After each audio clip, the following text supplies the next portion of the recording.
Okay. So good day, everyone. Thank you so much. So welcome to our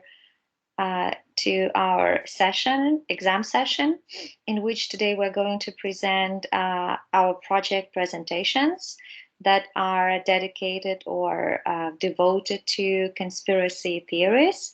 And two presenters today, Laura Dukauskaitė. Hello, Laura. Hello. And Laura Urbonaitė.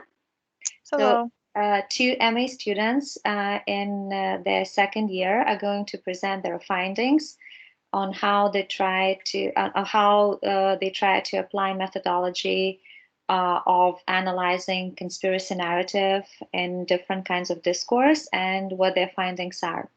Okay, let's briefly just overview what we agreed on. So we are speaking from 15 to 20 minutes, and then the presentation is followed by 10 minutes of questions. Okay, so, and who would like to start? Do we have a volunteer? Yes, we do. I would like to start. Hey, Laura Dukauskaitė, great. Okay, I'm getting just my timer ready so that we all, so the time is all measured and we have time for everyone and the questions as well. Okay, Laura is getting ready. And as soon as you're ready, Laura, let me know. I'll start your time. Okay, so I hope you can see my screen with my presentation. We see them well. Okay, so then I start the time. Are you ready? Yes, I am. Okay, let's do this. Hello again, everyone. My topic for today's presentation is COVID-19 and the features of conspiracy narrative. And I analyzed Facebook users' comments and the news media articles.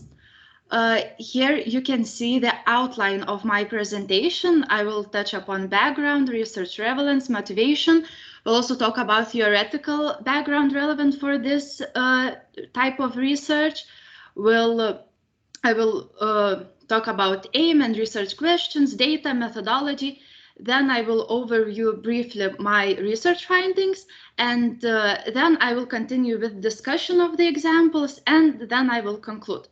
So starting from the very beginning, which is not very old, so to say, on January 30th of 2020, the outbreak of COVID-19 was declared by the Director General of the World Health Organization to be a public health emergency of international concern.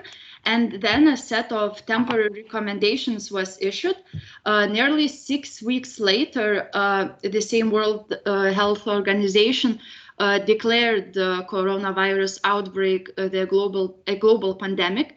And then governments across the globe started implementing national policies, among which there were school and workplace closures, public events were cancelled. There were also restrictions, and still continue to be restrictions imposed on national and international movement, and various travel controls as well were imposed. So it's safe to say that this outbreak had touched upon the lives of every person and all people in the world and in different countries.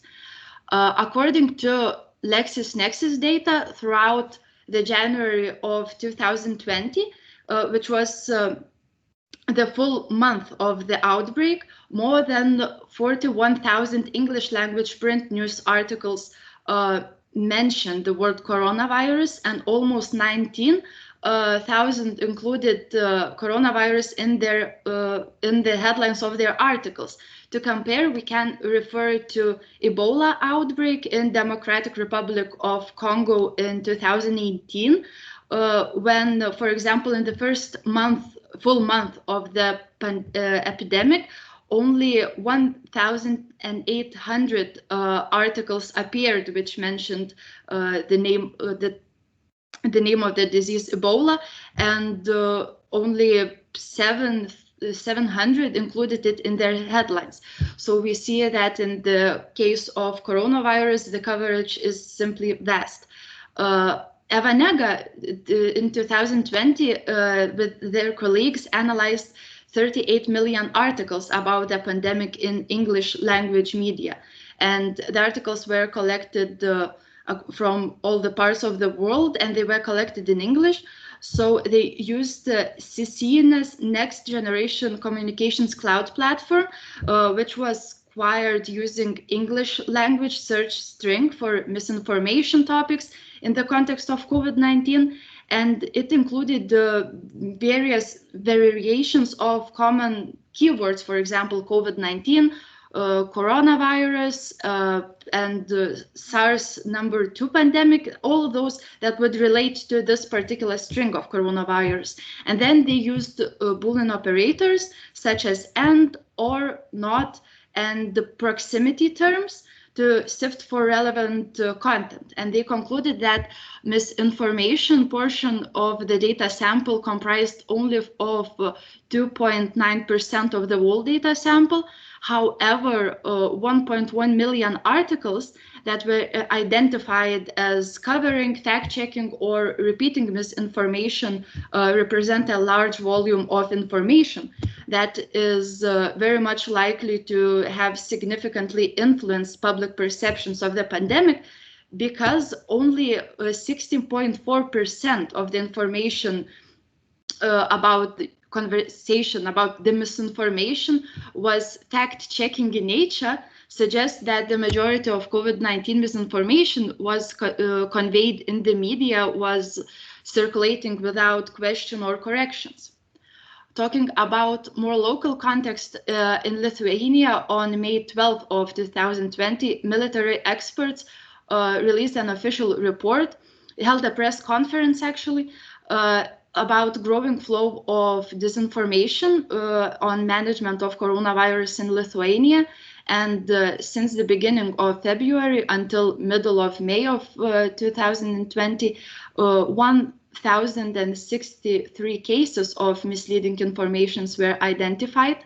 And according to experts, as it was said in that press conference, this was aimed to upsurge the distrust of the Lithuanian government and question the advantages of Lithuania's membership in the EU and NATO. Now coming back to the present research, it is positioned in a context where misinformation about COVID-19 has proliferated on social media during pandemic, and as a response, on September 17th of 2020, Facebook announced new policies on how it will deal with conspiracy theories and hate speech in Facebook groups.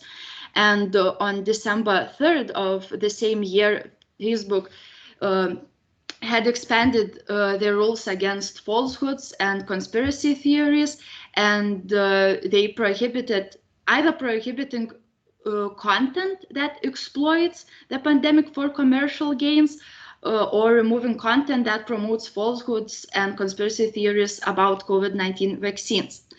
However, they did not really specify when it would begin enforcing the updated policy, and they said that they need time to adjust. Also, they need more enforcement to deal with those comments, so it might take a while, and to date we don't really have much information about what was done.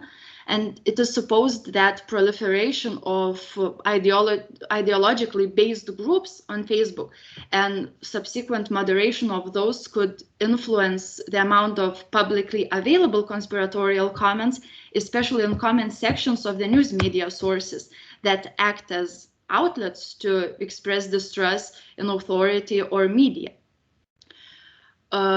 Now, looking back at the previous but still very much recent research on conspiracy theories, we actually witness a synergy of computational science and linguistics to delineate patterns found in big data, which is indeed of importance when we consider the vast flow of information in the context of the pandemic.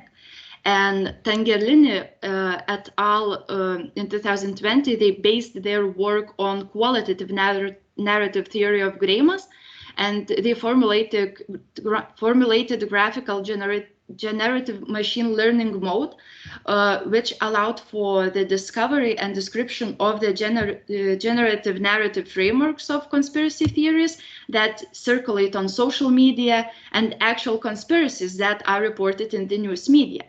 And related to the COVID-19 pandemic in particular, research by Shahsvari and colleagues who previously worked on the aforementioned methodology, they uncovered, by using the same methodology, they uncovered 5 central phenomena, among which there was evident attempt by some conspiracy theorists to incorporate the pandemic into well-known conspiracy theories, or to align various conspiracy theories to form larger ones, as well as interaction of the conspiracy theories with news media articles or the news that were reported, those factual events, and they were then linked with conspiracy theories.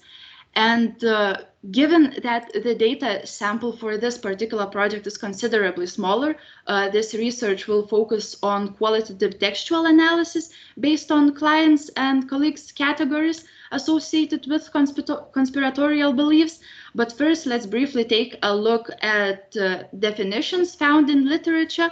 So they seem to have in common the notion of secret agenda by a small group of people, of powerful people, that is used to deceive. And it is evident in the definitions provided here by Keeley as early as 1999 that a relatively small group of people, persons, the conspirators are acting in secret. Basham also talks about important events being explained in such a way that it would be appealing, and it is intentional deception and manipulation of those involved in, affected by, or witnessing these events. And again, we have involvement of cooperating players, so again the powerful, and Tangerini also provide a definition which gives due to psychological climate where the conspiracy theories emerge, and she cites and colleagues cite Ellis and Barkun, and they accentuate that difference between conspiracy theories that are made up scenarios. They are made up of many beliefs and narratives that are accepted, and they give faith to explain some hardly explainable events in very stressful situations, very stressful comments, which is no doubt is a global pandemic. And they also refer to actual conspiracies, which I explained to be largely factual events comprised of malign actors working covertly, often in extra-legal manner, to effect some sort of outcome beneficial to those actors. So conspiracies not necessarily are untrue, but conspiracy theories, according to them, might be fictional accounts and are deemed to be fictional accounts. But a working definition for this research comes from Klein et al. Conspiracy theories, beliefs attributing agency over important world events to the secret plotting of powerful, malevolent groups. Now I will turn to aim and research questions of this particular study project. So the aim of the small-scale study is to identify, analyze, and compare features of conspiracy narrative in authentic English and Lithuanian data samples. And in order to do that, 4 research questions were raised. Firstly, what are the features of the conspiracy narrative? And here they come from Klein's methodology, those lexical categories I will turn to discuss. How they are semantically represented, what are the most prominent semantic categories in the data sample, and what are the common and diverging features across Lithuanian and English data sample. Talking about data sample itself, so it was collected from publicly available Facebook users' comments that were found under news media articles that discuss regional policies or reports on the pandemic situation by government authorities. And it was decided that in each of the languages, 20 comments will be considered. So I chose CNN Facebook page in which they share their news articles. for the US data sample and Delphi for the Lithuanian data sample.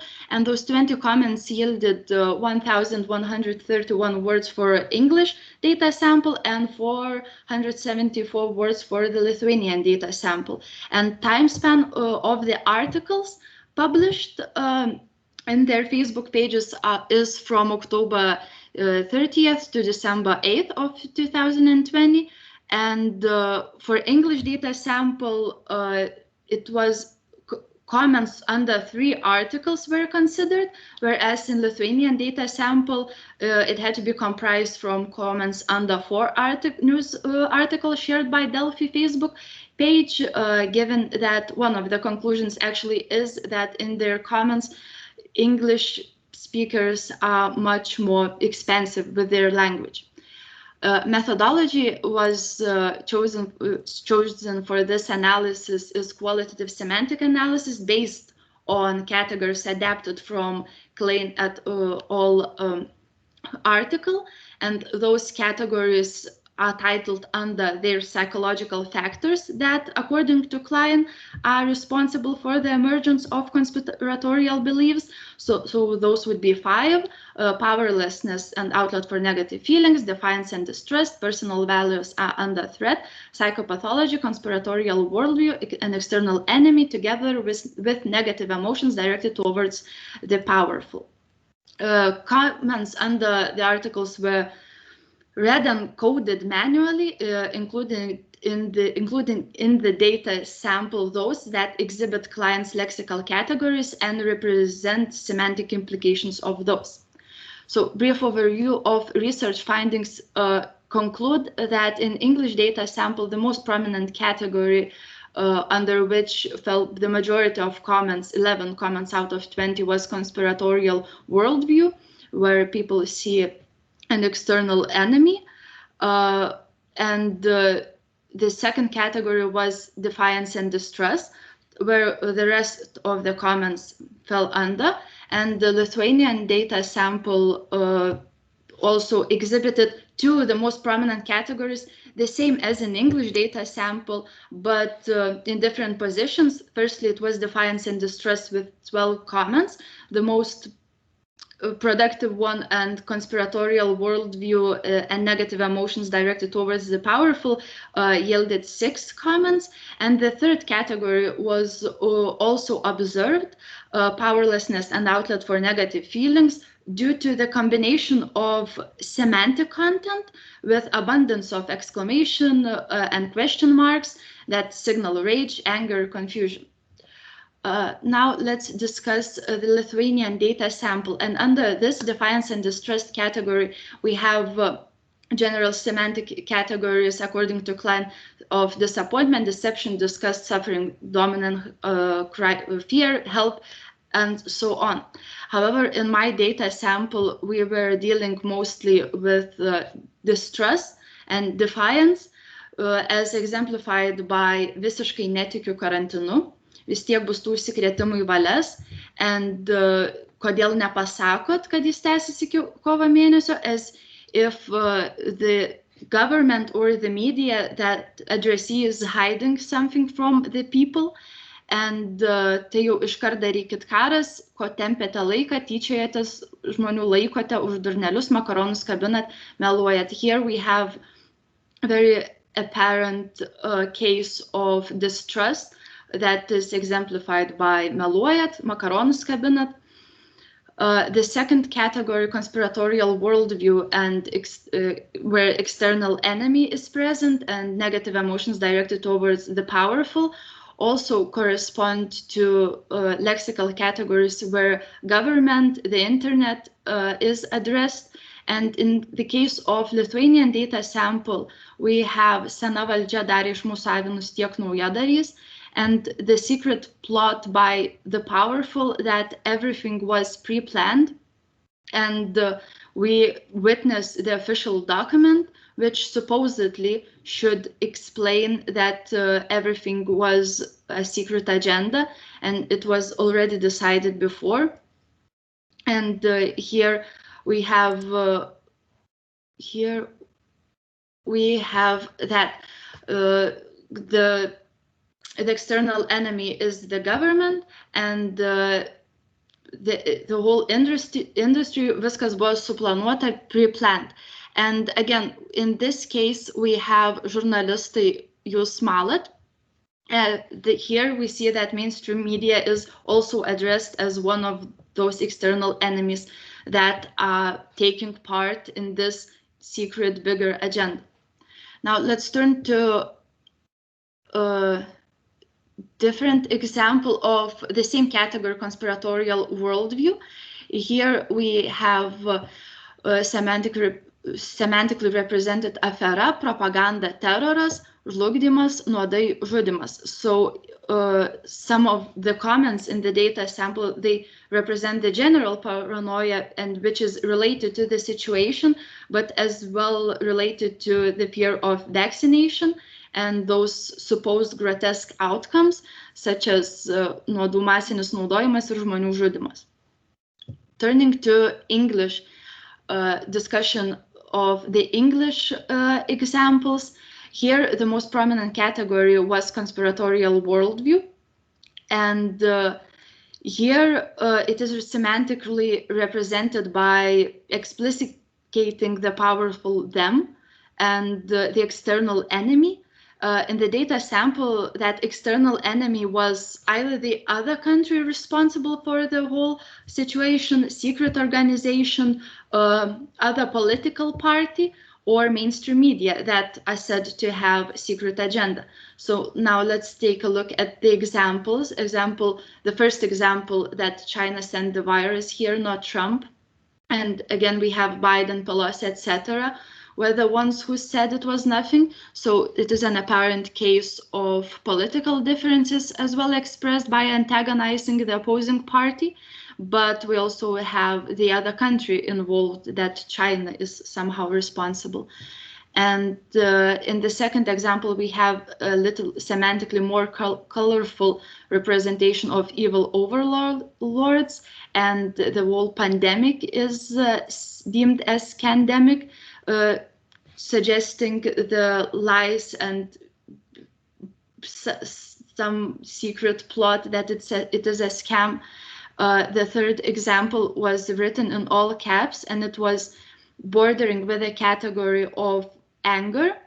The first category that was in client's categorization, but here we are more concentrating on the content of the comment, that the real problem is with the mainstream media, and they are spreading lies, and they are hiding the huge success of Italian doctors. And here again, it is an interesting case where we have some seemingly scientific explanations. One of the world's premier medical journals, protocols discovered by Italian scientists, and so on. It is very much similar with the second most prominent category of defiance and distrust, where we have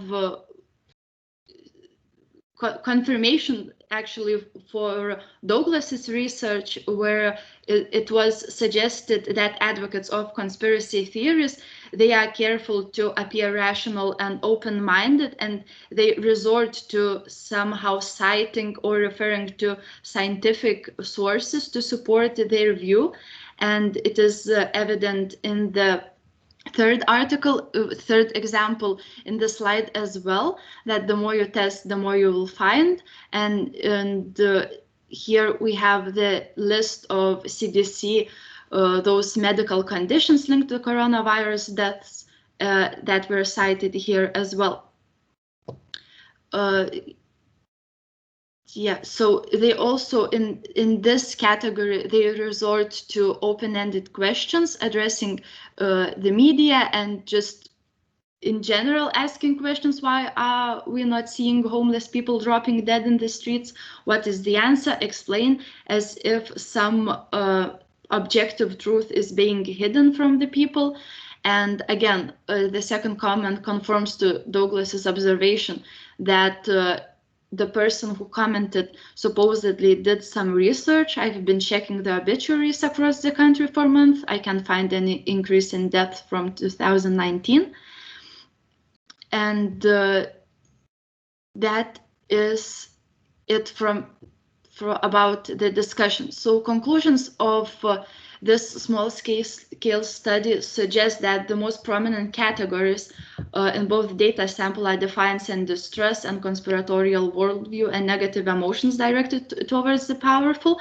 However, they have changed places, so to say, that in Lithuanian data sample, defiance and distress is the most prominent one, whereas in English data sample, negative emotions directed towards the powerful and conspiratorial worldview in general, where they see an external enemy, is the most prominent. And English comments in general are much lengthier. Actors of the conspiracy theories and semantic categories, according to clients' categorization, include in Lithuanian data sample the government, the powerful, who had pre-planned the situation, and in English data sample we have China, or the mainstream media, or the Democrats and globalists as partakers in secret plot in order to control. And categories are represented by emotionally charged words such as the following. In English data sample, we have afraid, die, propaganda, machine control, madness, answer when they are asking for answers, and so on. And in Lithuanian data sample, we're also dealing with lies, reluctance to act, trepsėjo, deaths, mirčių, propaganda, everything was pre-planned, afera, žudimas, terrorists, and so on. And here are the references for this study, and that is it of my report. Thank you for your attention. Thank you. Thank you for that. 20 minutes. Yes.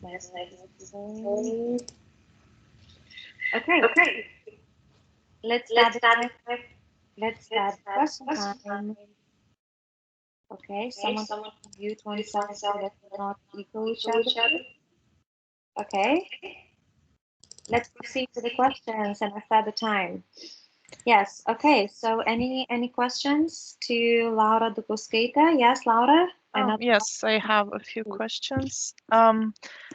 Thank you for your presentation. It was very nice, and I really liked your study. My questions would be a little bit about some of the details that you presented. I was wondering, you talked about clients' semantic categories, and you also said that you analyzed your data according to the lexical categories. Are they the same or do they differ? Here I was partially misled because lexical categories, it was the title in the article, but here I was more looking at their semantic implications of those lexical categories that can be observed. For example, if a lexical category is anger, so I would still include this under, either conspiratorial worldview if there is an external enemy, or powerlessness and outlet for negative feelings. When I, for example, in Lithuanian data sample, I see a lot of several question marks with nemirtingi esat and so on. So here I was looking more into semantic implications of those, not barely the keywords of those lexical categories. Thank you. Another question would be, do you think that your study has some limitations? Yeah, and thank you very much for reminding me to, in a sense, address that, because it is partially the reason why I was citing those articles that were dealing with big data. I think given, again, the abundance of information available and the whole scope of the global pandemic, dealing with combining linguistics with computational sciences is of importance and very much beneficial, because I feel that this small data sample has so much limitations, starting with what comments do I really include? Isn't it a bit subjective to already have categories what I'm really looking for? So I think by making use of big data and abilities, opportunities that those scientists are providing the tools us with, we can come to more grounded conclusions. And I think conclusions that I have here are mostly, to most part, adaptable only to this particular research and what I found for my particular data sample. And they should not be cited as a general tendency of commenting, except for the length of the comments, the content available, because it was really hard to keep the balance of words. It proved nearly impossible. Thank you, Laura. Thank you. And do you have another question? Nope, I think this is it. Okay. Thank you. So then I have a few on my behalf, and my first would be, I was wondering, Laura, you mentioned that you use this category for analysis, kind of psychological categories that can be lexically represented. And I was wondering about an issue of deliberate intention. I mean, the categories you analyze and identified. Would you argue that conspiracy theories or people who are involved in conspiracy theories on different topics, in your case that was COVID-19, that they do this more deliberately, consciously, or it's a kind of a part of psychological identity that is not very deliberate? What would you argue in this case? How much of deliberateness is in their intention to be involved or to start this kind of conspiratorial involvement? Yes. Thank you for your question. I think the issue is much more complex. We are dealing with social media again, which is being increased, people responsible are trying to increasingly regulate it, given the power that those comments seen in sequence have. And we might be dealing with bots, with people who are sometimes paid to do the job to spread misinformation. In my case, I have noticed that in English data sample, sometimes personal profile of a person does not really correspond to the content of the comment itself, because people who are supposedly not residents in the United States, given the profile information publicly available on their profile, are commenting very explicit details about the situation in the US. So it might be, then it might seem to have psychological implications that global, being connected with the world might have. If I'm making myself clear, but in some of the instances, I think it is more deliberate. I think it might be either or, because some of the comments, I cannot really answer, because I'm just running through the comments in my mind, and in some of the cases it seems very much personal, and the situation is being very much close to home, and in other cases it is commenting on very abstract political notions and situations that then have those conspiratorial semantic implications of conspiratorial beliefs. So I don't think it's really possible to say. I was also wondering this idea of that people who are more exposed to being more impacted by conspiratorial theories, they have certain psychological traits they cannot be in control of, and this kind of like predisposes them to being more conspiratorially minded. Would you argue that this might be the truth, or you would say this is kind of deliberate response to changing circumstances in their life or changing social conditions? I think it is one of the ways to deal with the situation, by having this idea that your comment might have an influence, when it is presented in social media, put out for the world to see. Because I was looking for conspiratorial comments, I have this idea that people who feel sufficiently informed and quite safe in their environment, they are not commenting under those articles such comments that might appear conspiratorial, very much emotionally charged language, powerful semantics, or open-ended questions directed towards who knows who. And people who write those comments, I think it's a coping mechanism to at least contribute to the situation which you cannot really control. Okay, thank you.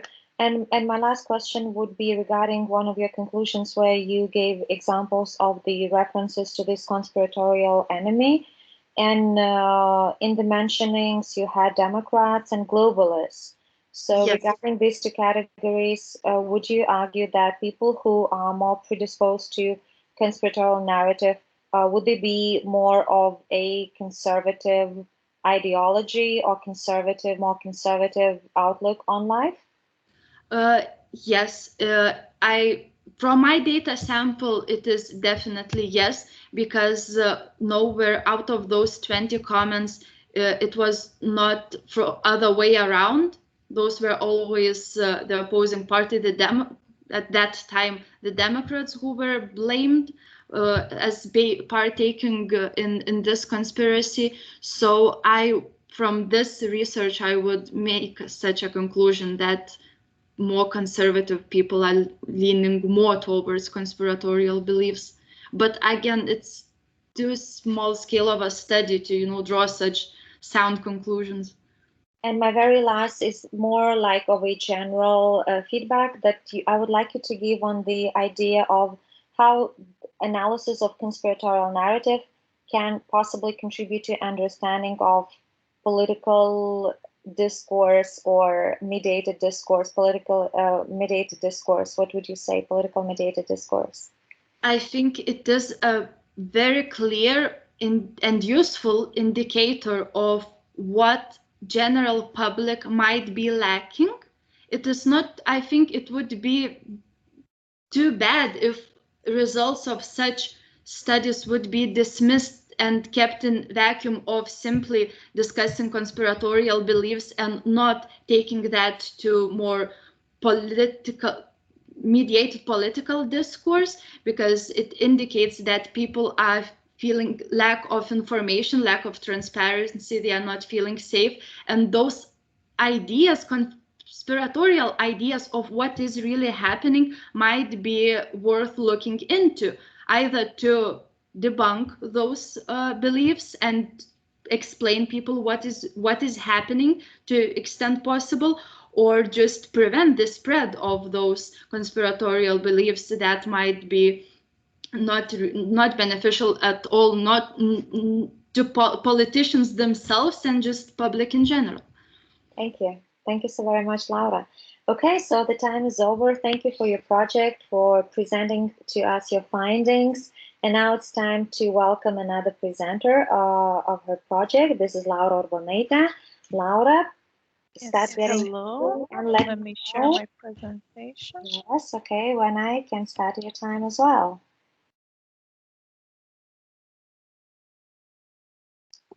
Okay, I think I'm ready and we can start. So hello again.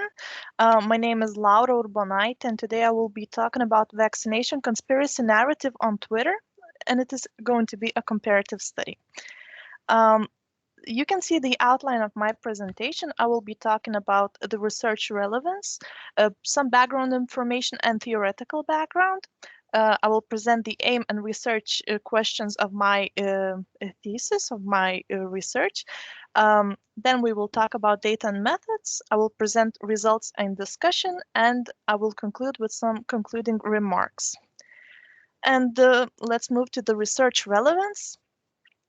So vaccination has been on everyone's mind for the last couple of months when the COVID-19 vaccine was finally introduced, and the discussions among politicians and the people started who is going to be vaccinated first. Is it going to be mandatory or not? And Twitter allows to tweet to anyone. Twitter offers this free speech for everyone. However, in 2021 and 21, Twitter actually removes all the anti-vax COVID-19 tweets from Twitter, and it is no longer available to discuss such a topic. So in a way, this research is going to be one of the last ones of anti-vax research on Twitter. And some background information, what is anti-vax? So anti-vax is the movement of vaccine hesitancy. And the World Health Organization actually announced it as one of the most global health threats of 2019. And right now, as the COVID-19 vaccine is introduced, more people are included in these talks, and I think it is very much important to see what they are discussing, what are the most prevalent semantic topics, and what are the concerns? Are they really the safety, self-perception of being low risk, questioning the vaccine, and or opposing the vaccine? And for this study, I am looking at two different research by several authors. So the first one is the research by Klein et al. Done in 2019, who define conspiracy theories as beliefs that attribute agency over important world events to the secret plotting of the powerful, malevolent groups.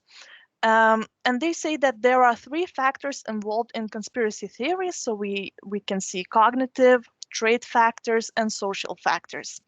And they actually show that there are 5 semantic features of conspiracy theories. So powerlessness or outlet for negative feelings, defiance and distrust, personal values are under threat, psychopathology and conspiratorial worldview, and negative feelings towards the powerful.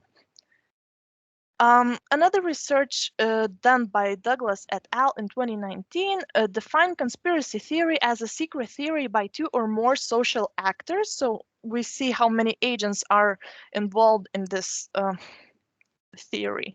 They attempt to usurp a political or economic power, violate rights, infringe upon established agreements, withhold vital secrets, or alter bedrock institutions. So in a way, Douglas et al. Definition confirms the semantic features of Klein et al.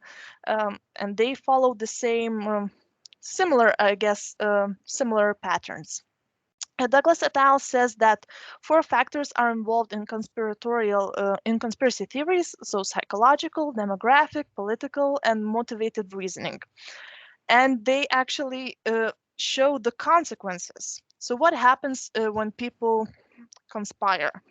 So their attitude changes, they become more prejudiced, they deny science, there might be violence, radicalization, extremism, and there's more of a political and workplace engagement. And this research is going to aim to categorize tweets according to their conspiracy narrative semantic features and to compare the categorization between 2019 and 2020. And the research questions are the following. What is the most prevalent conspiracy narrative semantic feature of tweets in 2019 and in 2020?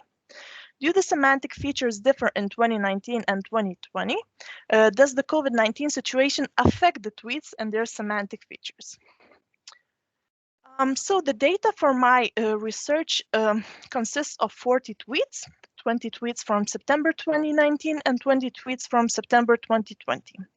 The keywords were chosen to extract these tweets, so they were mandatory vaccination, anti-vax, anti-vaxxers, and vaccine.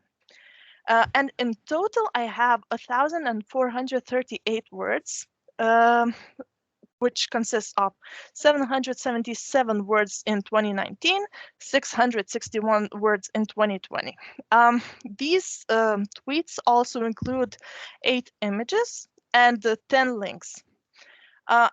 Actually, the data sample, the word count includes those texts that were in the pictures, because they play a very important role here, and if they are in the tweet, I cannot really exclude them from my research.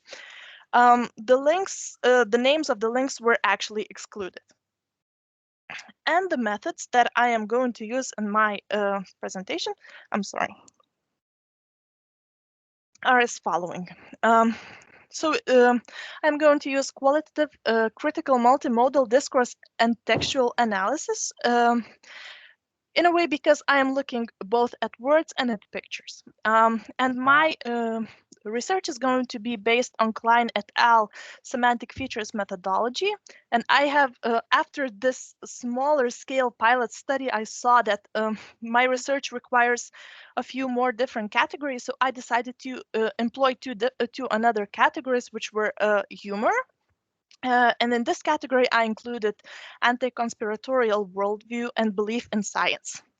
And also legitimacy, which includes the belief that authorities, institutions, and social arrangements are appropriate, proper, and just.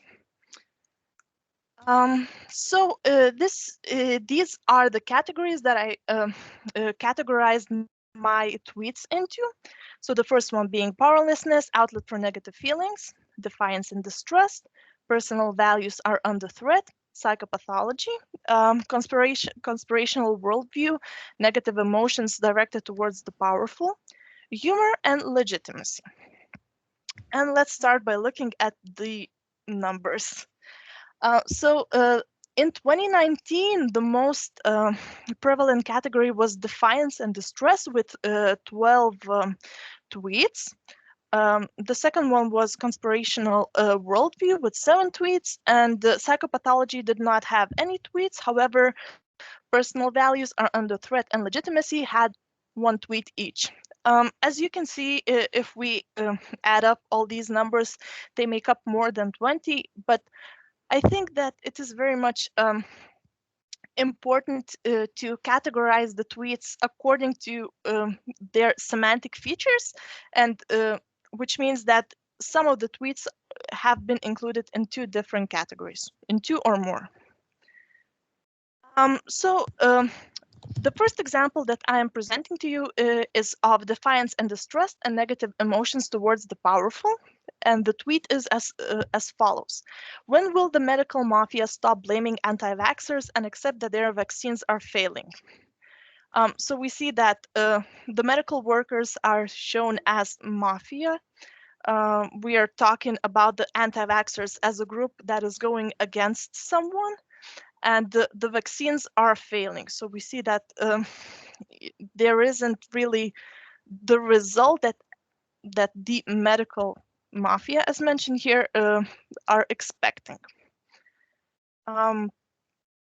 Defiance and distrust and legitimacy can be seen in this tweet, where a Twitter user wants to stop a bill released by the government because they're going to be like Mississippi. So in a way, we see that Mississippi lawmakers are not as legitimate because they are not doing as people should be doing. However, the results are seen, and those that know what is going on want to stop this bill release. Another example of personal values are under threat and outlet for negative feelings is, it honestly makes me so upset. My kids don't need to be vaccinated for sexually transmitted disease to protect the kids that can be vaccinated. Isn't that what is always said about mandatory vaccination? To protect those who can't. What's the reasoning going to be here? BS. So the person is upset, so it's an outlet for negative feelings, and personal values are under threat whenever we mention workplace, family members, person's worldview, perhaps. So here we can see my kids don't need to be vaccinated for sexually transmitted disease to protect the kids that can be vaccinated. So my kids over everyone else's kids. And the category that I included myself, humor, can be seen in this tweet. When you sneeze in a class full of anti-vax kids, 24 kill streak, press X for tactical nukes. So we can see that sneezing in a class is like a video game. So the user is trying to make fun of being anti-vax. Here you can see the results and discussion for 2020. The legitimacy category was more prevalent in this one. We have 9 tweets. Conspirational worldview had 8 tweets, so it's also very, very close. Powerlessness, outlet for negative feelings, and personal values are under threat had only 1 tweet, and psychopathology here also did not have any tweets. This tweet, we can see legitimacy and negative emotions towards the powerful. Can stop with your vaccines, can you? You were anti-vax, just another lie. Anti-mask, another lie. And here we can see the person retweeting Donald Trump, who is actually no longer on Twitter, so we would not even be able to see this tweet. But you can see the screenshot on the right side of the screen. The person shows lies. The government is not legitimate. The president is not legitimate. Defiance and distrust and legitimacy is seen in this tweet, plus Dems have turned communist, war hawks, and anti-vaxxers. In the picture, we can see Bill and Hillary Clinton, who were actually blamed for kidnapping of Haitian children together with this woman, Laura Silsby, who seems to be working at Amber Alerts. I find it interesting because we can see that the president who is no longer serving is still being still being shown as someone who goes against the legitimacy of the society. We are not trusting them, even though he is now no longer in the government. Personal values are under threat, so it can be seen here. At least some of the anti-mask, anti-vax, and Bill Gates hating types are showing some self-awareness for a change. I decided to include this tweet because it shows that even those that are pro-vax or anti-vax can be seen as personal values are under threat. They are trying to show that they are having some senses, and we are going they are trying to become as this person, as the user is tweeting, having the same similar personal values. So in a way, by being in those groups, they are against that user's worldview. And humor can be seen in this tweet. Anti-maskers are the new anti-vaxxers, change my mind. So what I find interesting here that in 2019, we would not have seen such a tweet because we did not have to wear masks. And with the COVID-19 situation, anti-vaxxers are seen as those that are refusing to wear masks. So in a way, we see similar groups compared to each other. I think the user is thinking that the group members are interacting with each other, or some people even belong to both groups. And here you can see the comparison of 2019 and 2020 tweets. In 2019, more people used defiance and distrust in their tweets, while in 2020, more people are using legitimacy. Powerlessness and outlet for negative feelings was for 3 persons in 2019, while only 1 person used it in 2020. Conspirational worldview numbers are very similar. They are 7 and 8. Humor also 5 and 4. Personal values are under threat, were only used once in both in 2019 and 2020. And I am going to the conclusions because I want to answer my research questions. So the most common semantic feature in 2019 was defiance and distrust, and legitimacy in 2020. And more concerns with defiance and distrust were done in 2019, while legitimacy, conspiratorial worldview was talked about in 2020. And my third research question was, does the COVID-19 situation change the semantic aspects of tweets? And yes, I can say that it does, because we are talking about masks, anti-maskers, and we are talking about the legitimacy of the government. Is the government legit, and how legit are their doings, their bills? My study does have a few limitations. So as I mentioned previously, Twitter now limits the anti-vax tweets. So in a way, we cannot really check what's going to happen later, especially right now when the vaccination is of COVID-19 is introduced and more people are getting vaccinated. And also, I think that tweets in 2020 with the legitimacy could be affected by the political situation in the US and the election. So I think that some political research should also be done together with this conspiratorial worldview. And it would be interesting to compare if the legitimacy is only from this anti-vax point of view or both from the election and anti-vax.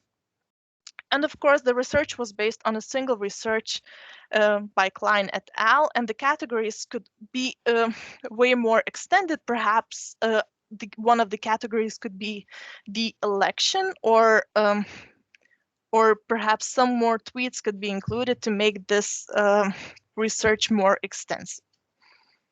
And thank you for your attention, and I would gladly answer your questions. Thank you. Thank you very much, Laura. Okay, and now it start our time for questions, 10 minutes. And Laura, the co-stater, do you have any questions to your colleague, your friend? Yeah, I have a couple. I would like to ask you about that legitimacy category. What was the criteria? How did you decide it for the tweets to fall into this category? And together with that legitimacy category, the emergence of it in 2020, it is indeed, I agree, it might be very much related to political climate and the elections, but don't you think it also has to do with the general climate, like combining people's psychological situation, given that the pandemic, is very much throughout 2020, it was rising and rising, and situation was changing, and that might have to do with people's general well-being in the present situation, being worried for their health.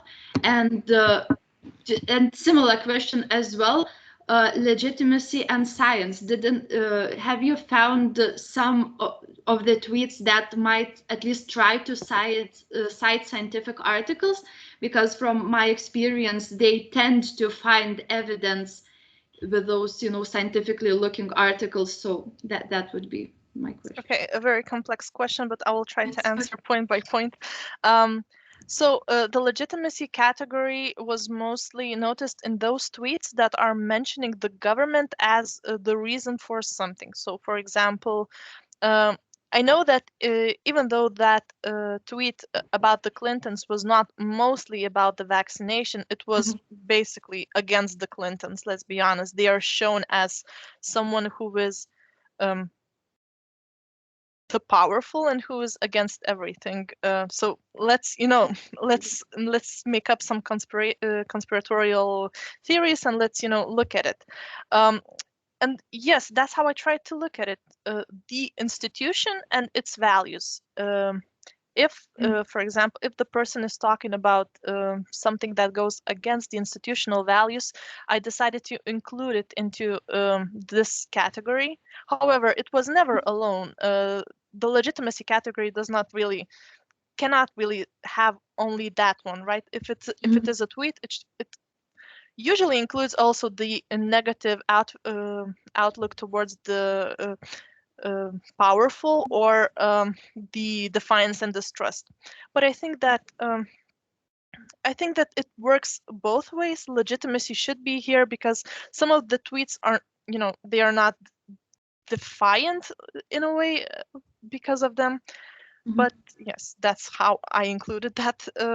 If I understood correctly, when it does not really explicitly demonize some group of people or particular persons, then we talk about institutional values being undermine. Yes, I can give you another example that I did not talk about here.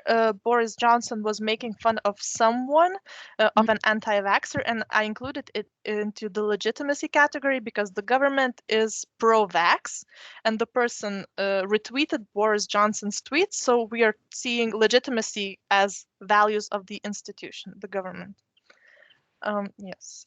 Your second question was about the, sorry, Yeah. legitimacy and People against vaccines using scientific okay. sources to ground their argument. I did find some of the cited works, some from Science Direct, from the legit pages or legit journals. However, I think they were pushing it, and they were not dealing with the government or with the institutions. They were mostly talking about something that is happening right now. So, for example, COVID-19 is man-made, and we are citing some biochemical gun article. So not really governmental, so I did not include it into the legitimacy category. Yeah, But I just wanted to some. see that there is this seem to be, at least in my data sample, tendency to cite scientific articles or official documents that do not really directly relate to the situation or the content of the comment. Just the headline is very catchy, or there are some keywords that give an idea. Some of the tweets did include those pictures with words that I had to count in, and one picture was actually a page from the book, and it was mostly about the vaccine and how it is made, that it is made out of fetus, out of human fetus and so on. And it was never cited what book it is, who has written it. So in a way, I don't know, perhaps the author of the tweet actually wrote that page, printed it out, and just took a picture. So I mean, it's questionable, it's very difficult to say, and these are definitely not those scientific articles. Yeah, and I think Twitter as a platform, it does not really allow for that, extensive discussion of what is written in the article, whereas in Facebook comment there is no limitation how much you can type. And yeah, I just wanted to compare both studies a bit.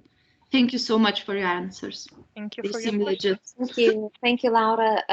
Thank you both, Lauras, for your discussion. And I have a question now regarding this emotional component, because if we say that conspiracy narrative always contains, or features of conspiracy narrative always contain this emotional component, and these two categories that you established define distrust versus legitimacy, I was wondering, would you argue that emotional component or emotions have been rising? Would you argue that they have been, if you had to compare 19 and 20, so were they more on the rise, or were they more leveled with this legitimacy category? What would you say? Yes, thank you for your question. I think it is very difficult to consider this, emotional value by looking only at tweets. I think that they can be only compared if we are looking at the pictures, at some links, because it is difficult to say what person wants to actually say when we only see 100 words, 180 words. But by comparing everything, yes, I can definitely see that the people are trying to talk more about the government being involved. The people are discussing more, and in a way, we can say that this quarantine, the COVID-19 situation, allowed people perhaps to be included into more groups, perhaps those that discuss some sort of idea. So if we are talking about anti-vax movements, so perhaps they became more active in those, because right now we can definitely see the rise of these tweets. But as I mentioned, these are being deleted now because Twitter is working against them. And as Laura mentioned, Facebook is also removing such groups. So I think that these cannot really be studied on the emotional value. I was also wondering about this category of legitimacy, if more tweets you observed in 2020 were in this legitimacy category, legitimizing authorities and their positions on vaccination.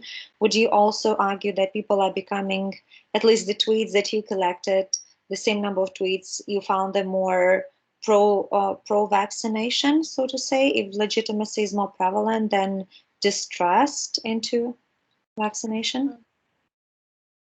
It's actually, I don't think that we can say that, because people are looking at government as a way to be more safe, or to have some sort of a thing to look to. In a way, the government is right now the only point, and we can look at the government only as something who is legit. And in 2020, the tweets were not only legitimate, they were also non-legitimate. They were against the legitimacy. So if we take the tweet by Donald Trump, where the person retweeted, we also talk about how illegitimate is Trump, how he is denying. So we can talk about distrust, but also we can say that this illegitimate because Trump is shown as a liar.